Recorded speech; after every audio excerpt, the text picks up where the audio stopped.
This is Deepak, and you all are watching my YouTube channel Intelligence. So today we are going to discuss chapter second of economics. That's the name, sectors of the Indian economy. Say sorry for you all for making a delay video. Okay, because there was a actually cracker noise, so I'm not able to make more videos. Now I'm going to make a new video, right? So let's start the video.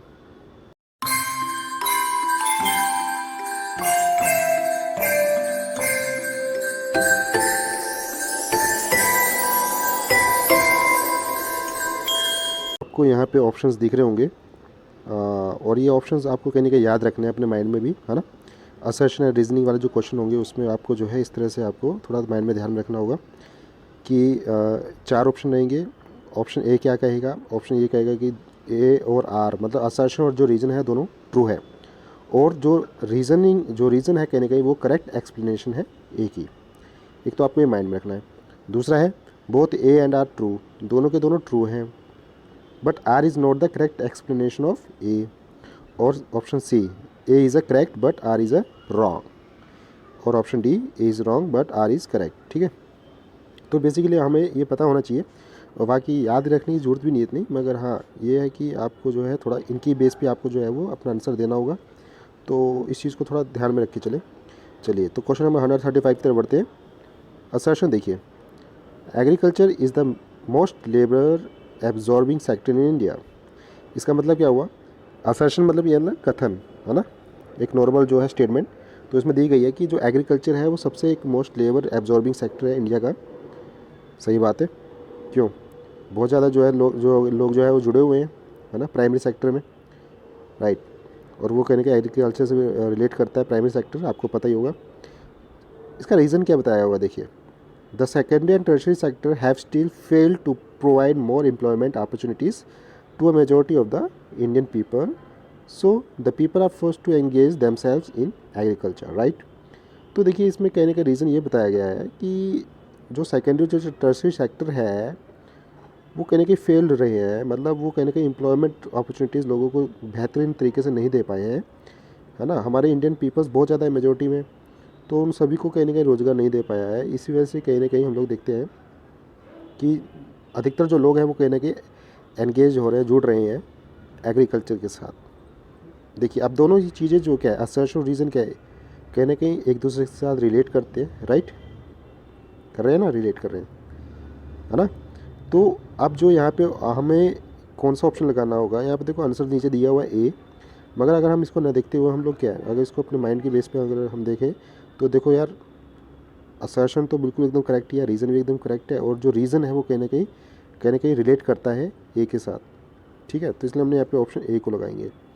तो option A क्या रहेगा आपका? Both A and R true, R is the correct explanation of A, right. I hope आपको समझ में आ गया होगा। ठीक है, चलिए अगले क्वेश्चन की तरफ बढ़ते हैं। Next question number 136, not every goods और services that is produced and sold needs to be counted to know the total production in each sector. देखिए इसमें बताया गया है कि जो हर एक जो गुड्स है या सर्विस है जो भी प्रोड्यूस की गई है, ठीक है, and sold needs to be counted, और जो भी बेची हुई चीज़ जो है उसको कहीं ना कहीं हमें काउंट करना होता है, उसको काउंट करने की हमें कहीं ना कहीं ज़रूरत होती है। क्यों? ताकि हम लोग जान पाएँ कि जो टोटल प्रोडक्शन है इस सेक्टर में कितना हुआ है। अब इसका रीज़न बताया गया है, the value of final goods already includes the value of all the intermediate goods.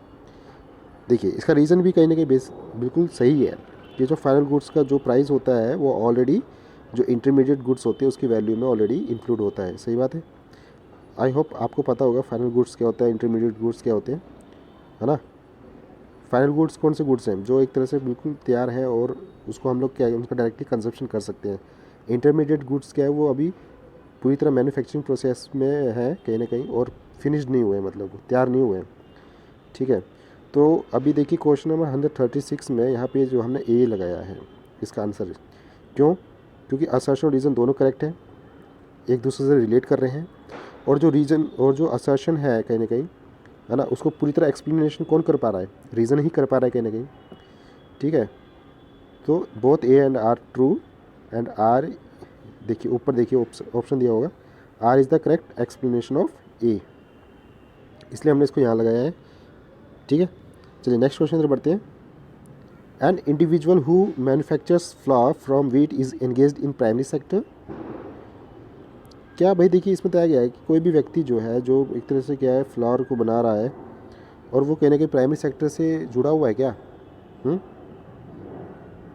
I hope बहुत बच्चे इसको गलत बता रहे होंगे, बिल्कुल सही बात है।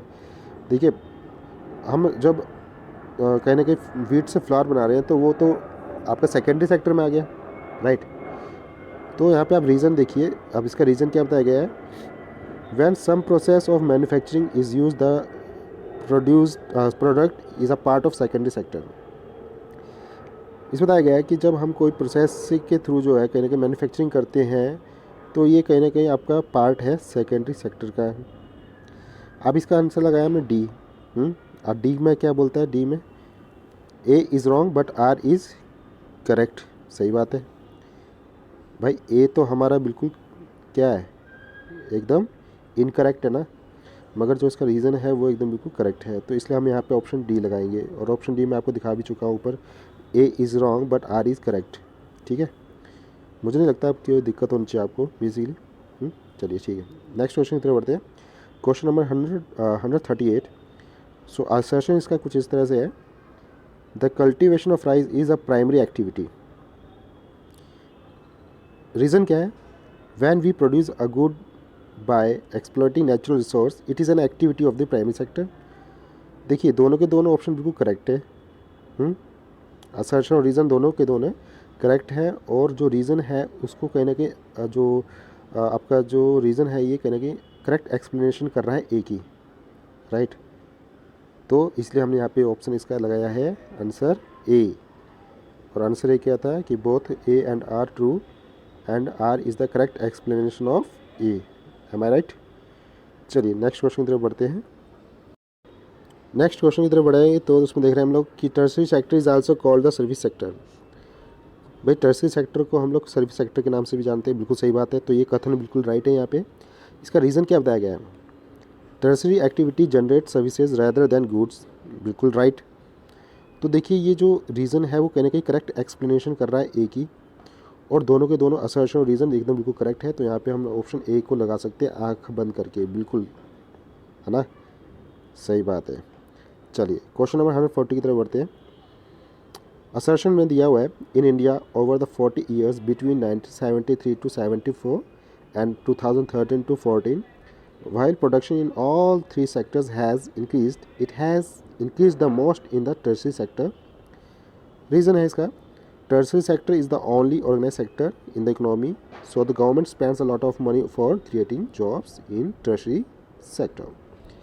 तो असर्शन में देखिए बताया गया है कि इंडिया की अगर हम लोग बात करें तो पास्ट 40 ईयर्स में देखा जाए 1973 से लेकर 74, फिर ईयर 2013 से 14 के बीच में, तो हम लोग क्या देखते हैं कि ये जो तीनों सेक्टर हैं है ना, इनके प्रोडक्शन में कहीं ना कहीं इंक्रीमेंट हुआ है, कहीं ना कहीं इंक्रीज हुआ है ये, और it has increase the most in the tertiary sector. और अधिकतर जो भी हम लोग देख सकते हैं कि जो बढ़ोतरी हुई है वो कहीं ना कहीं टर्सरी सेक्टर में भी देखी गई है, राइट। तो असर्शन तो ठीक लग रहा है हमें, है ना। रीज़न क्या है, tertiary sector is the only organised sector in the economy, so the government spends a lot of money for creating jobs in tertiary sector. तो ये तो मेरे को कुछ खास नहीं लग रहा है ना, रीज़न उसका क्या है, गलत है कि भाई टर्सरी सेक्टर ही एकमात्र कह सकते हैं कि ऑर्गेनाइज सेक्टर है, जो कि कहीं ना कहीं गवर्नमेंट उस पर पैसे भी बहुत ज़्यादा खर्च कर रही है और कहीं ना कहीं टर्सरी सेक्टर से रिलेटेड जॉब्स को भी क्रिएट कर रही है। तो यहाँ पे हमने आंसर सी लगाया। आंसर सी हमारा क्या होना चाहिए, हाँ देखें एक बार, तो आप आंसर सी के देख सकते हो कि ए इज़ करेक्ट, मतलब असर्शन हमारा कहने का करेक्ट है और जो रीज़न है वो उसका रॉन्ग है, ठीक है। तो इसलिए हमने यहाँ पे ऑप्शन सी को क्लिक करेंगे, यहाँ पर टिक करेंगे, राइट। चलिए नेक्स्ट क्वेश्चन से बढ़ते हैं।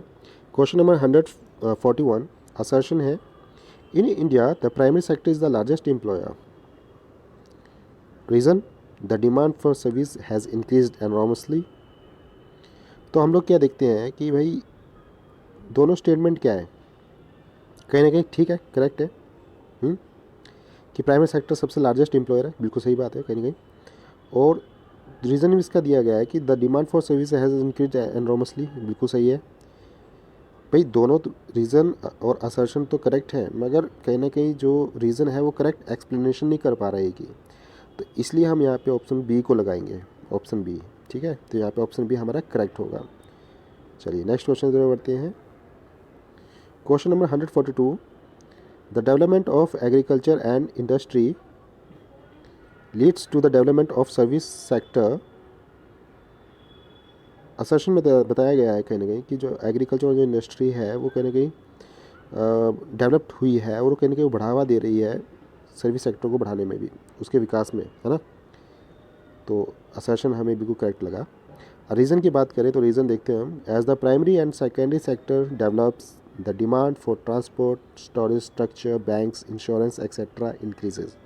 सो ये भी बिल्कुल एकदम करेक्ट है कि कहीं ना कहीं प्राइमरी और जो सेकेंडरी सेक्टर है वो कहीं ना कहीं डेवलप कर रहा है किस चीज़ की डिमांड को, ट्रांसपोर्ट, स्टोरेज स्ट्रक्चर्स और बैंक्स और इंश्योरेंस से रिलेटेड, राइट। तो हम लोग कह सकते हैं कि ये दोनों स्टेटमेंट क्या है, मतलब असर्शन और रीज़न क्या है, दोनों के दोनों करेक्ट है, राइट। और रीज़न कहीं ना कहीं करेक्ट एक्सप्लेनेशन दे रहा है असर्शन की, so it means option is correct, right. चलिए नेक्स्ट क्वेश्चन की तरफ बढ़ते हैं। सो नेक्स्ट क्वेश्चन असर्शन की बात करते हैं। तो असर्शन में हम लोग देखते हैं कि there has been a big chance in the three sectors of economic activities but a similar shift has not taken place in the share of employment, right. तो यहाँ पे बताया क्या गया है कि कहीं ना कहीं हम लोग देखते हैं कि एक बहुत बड़ा चेंज हुआ है कहीं ना कहीं तीनों सेक्टर्स से रिलेटेड, इकोनॉमिक एक्टिविटीज़ से रिलेटेड, है ना। But a similar shift has not taken place in the share of employment. कहीं ना कहीं सभी सेक्टर्स में इकोनॉमिक एक्टिविटीज़ में कहीं ना कहीं चेंज तो हुआ है, मगर कहीं ना कहीं एम्प्लॉयमेंट की बात करी जाए तो उसमें उनका शेयर जो है उस हिसाब से नहीं है। रीज़न की बात करें तो इसमें बताया गया है कि सेकेंडरी और जो टर्शियरी सेक्टर है, it produce 3/4 of the produce whereas they only employ half of the country's workers। तो रीज़न में बताया गया है कि कहीं ना कहीं सेकेंडरी जो टर्शियरी सेक्टर है वो तकरीबन 3/4 जो है वो कहीं ना कहीं प्रोड्यूस कर पा रहे हैं कहीं ना कहीं, और जितनी हमारी कंट्री के जो वर्कर्स हैं, है ना, उसमें से आधे ही जनता को कहीं ना कहीं रोज़गार दे पा रहे हैं। ठीक है, तो यहाँ पे हमने ऑप्शन बी लगाया है। ऑप्शन बी क्या था, अगर आपको याद हो कि असर्शन और रीज़न दोनों करेक्ट तो हैं, मगर कहीं ना कहीं जो रीज़न है वो करेक्ट एक्सप्लेनेशन नहीं दे पा रहा है असर्शन की, राइट। तो ऑप्शन बी लगाया है। It means A and R both are true but R is not giving the correct explanation of A, right.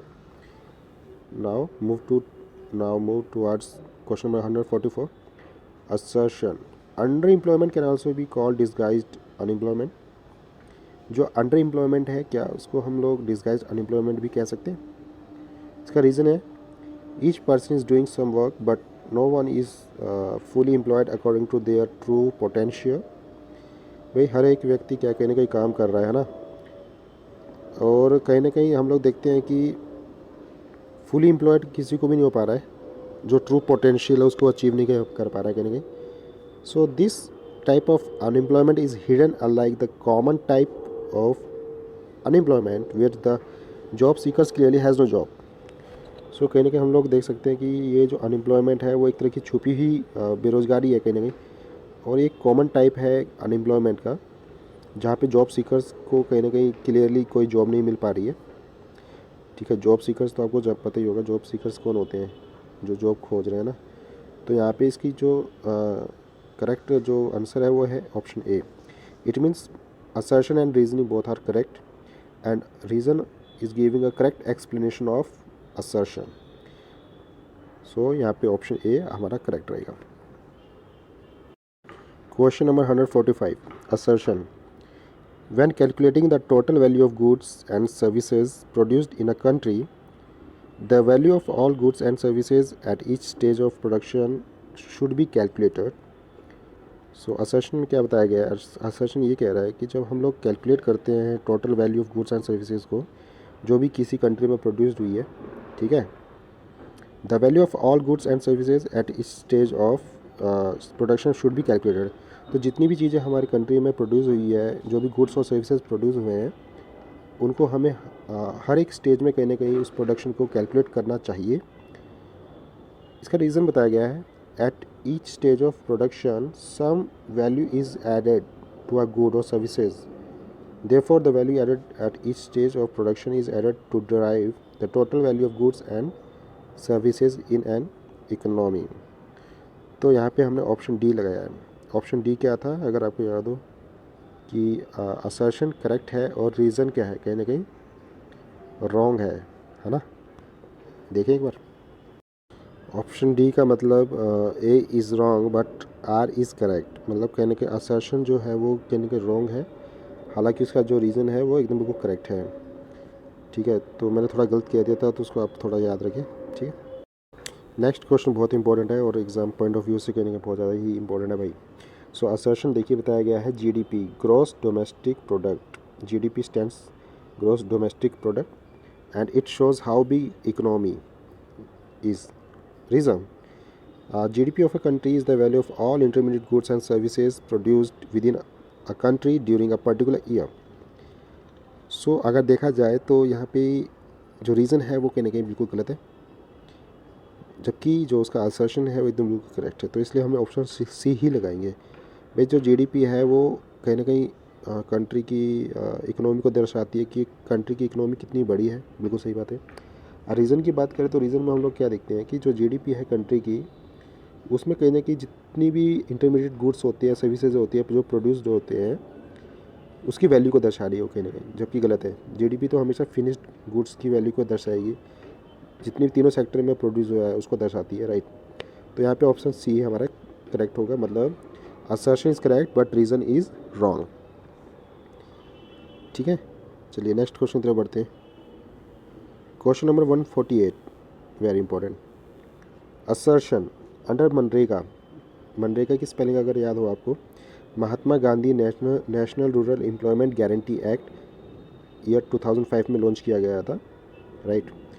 तो इसमें बताया गया है कि अंडर मनरेगा 2005 those who are able to and are in need of a work in a rural areas are guaranteed 100 days of employment in a year. सही बात है, जो मनरेगा 2005 लॉन्च किया गया था उसने कहीं ना कहीं सक्षम बनाया लोगों को कि वो ग्रामीण क्षेत्रों में कहीं ना कहीं उनको रोज़गार मिल सके, और तकरीबन 100 दिन का रोज़गार उन्हें दिया भी जाता है ना। बिल्कुल करेक्ट है ना, 100 दिन एक साल के अंदर। सो रीज़न की बात करें तो रीज़न हम लोग क्या देखते हैं, the central government in India made a law implementing the right to work in about 625 district of India. So reason क्या है, रीज़न इसको बताया गया है कि सेंट्रल जो गवर्नमेंट है इंडिया में वो कहीं ना कहीं इस लॉ को इम्प्लीमेंट कर रही है राइट टू वर्क के अंडर में, तकरीबन 625 डिस्ट्रिक्ट में। तो बिल्कुल करेक्ट है। It means assertions and reasons are both are correct and reason is the correct explanation of A. So here we I have to only tick option A, right. Option A is correct. Next question 149, agriculture in India takes place in the unorganized sector. Reason, most of the workers working in agriculture are ill paid. Both, we can say that assertion and reason both are correct and R is the correct explanation of A, right। तो option A यहाँ पे correct होगा। इसका अर्थ भी एक बार बता दी जाए आपको कि जो एग्रीकल्चर है वो कहीं ना कहीं अनऑर्गेनाइज सेक्टर के अंडर में ही आता है इंडिया में। और इसकी रीज़न की बात करें तो हम लोग क्या देखते हैं कि मोस्ट ऑफ द वर्कर्स, अधिकतर जो वर्कर्स हैं वो कहीं ना कहीं काम कर रहे हैं एग्रीकल्चर के अंडर में, और उनको इल पेड किया जाता है, मतलब उनको इतनी अच्छी जो है वो कह सकते हैं कि उनको तनख्वाह नहीं मिलती है, वेजेस नहीं मिल पाते। तो यहाँ पे ऑप्शन ए एकदम बिल्कुल करेक्ट रहेगा। Question number 150, assertion. So assertion की बात करें तो इसमें बताया गया है, Leela works 5 days a week, receives her income on the last day of each month and gets medical facilities from her firm। तो इसमें बताया गया है कि जो लीला है वो वर्क्स करती है, काम करती है 5 days a week, मतलब एक हफ्ते के अंदर वो तकरीबन 5 दिन तो काम करती है। Receives her income on the last day of each month, और उसको जो पैसा मिलता है वो मतलब महीने के अंत में ही मिलता है कहीं ना कहीं, उसको जो इनकम मिलती है। And gets medical facilities from her firm, और उसको कहीं ना कहीं जो फर्म्स के द्वारा ही कहीं ना कहीं उनको फैसिलिटी भी दी जा रही है, मेडिकल फैसिलिटी, जो कि एक अच्छी बात है, राइट। सो रीज़न बताया गया है कि Leela is working in organise sector. बिल्कुल सही बात है। इट मीन्स वो कहीं ना कहीं ऑर्गेनाइज सेक्टर में काम कर रही है, ना कि अनऑर्गेनाइज सेक्टर में। अगर आपने पढ़ा होगा ऑर्गेनाइज सेक्टर अनऑर्गेनाइज सेक्टर, तो उसमें ये पॉइंट आपका बिल्कुल क्लियर होगा, ठीक है। तो यहाँ पे हम लोग इसका ऑप्शन ए लगाएंगे, मतलब असर्शन भी करेक्ट है, रीज़न भी करेक्ट है, और reason is the correct explanation of A, right. तो यहीं पे हम लोग वीडियो को ख़त्म करते हैं। आशा करते हैं कि आप लोगों को बिल्कुल वीडियो पसंद आई होगी, और ये कहीं ना कहीं आपको बहुत ज़्यादा एग्ज़ाम पॉइंट ऑफ व्यू से बहुत ज़्यादा ही इंपॉर्टेंट है ये वीडियो, और आपकी कहीं ना कहीं नॉलेज को भी बढ़ाएगा, है ना। क्वेश्चन इस तरह से ही आएंगे, कुछ घुमा फिरा के, तो टेंशन लेने की जरूरत नहीं है, मगर हाँ थोड़ा मेहनत और करनी होगी आपको, क्योंकि टॉपिक के अंदर से ही वो कहीं ना कहीं से जो है वो आपकी असर्शन और रीजनिंग को बना सकते हैं। तो हम लोग ये नहीं कह सकते कि यही क्वेश्चन आएंगे, मगर हाँ इस टाइप से ही आएंगे कहीं ना कहीं, ठीक है। हो भी सकता है ये इसी टॉपिक पे आ जाए, ठीक। तो होने को तो कुछ भी हो सकता है, मगर आपकी एक प्रैक्टिस हो गई इस वीडियो के द्वारा ही कहीं ना कहीं, ठीक है। तो आगे में मैं और भी चैप्टर की असर्शन और रीजनिंग की वीडियो बना रहा हूँ। सो आई होप कि कहीं ना कहीं आपको इसकी मदद मिलेगी, और मेरे चैनल को लाइक शेयर एंड सब्सक्राइब करते रहिए। बहुत बहुत धन्यवाद, मिलते हैं अगली वीडियो में। Thank you.